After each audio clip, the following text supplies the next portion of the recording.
মার্কিন যুক্তরাষ্ট্রের সংবিধানের অনুকরণে ভারতের সংবিধানের প্রস্তাবনার শুরুতেই আমরা ভারতের জনগণ এই কথাগুলি উল্লেখ করা হয়েছে। প্রস্তাবনার শুরুতেই বলা হয়েছে আমরা ভারতের জনগণ। ভারতের জনগণই হলো সংবিধানের মূল শক্তি। ভারতের সার্বভৌম ক্ষমতা উৎস হলো জনগণ।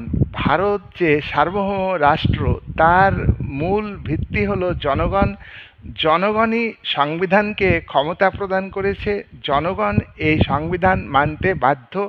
সুপ্রিম কোর্টের মতে সংবিধান কর্তৃত্ব করার ক্ষমতা পেয়েছে জনগণের কাছ থেকে।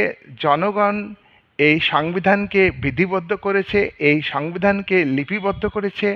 ভারতের চূড়ান্ত ও অপ্রতিহত ক্ষমতা জনগণের হাতে ন্যস্ত।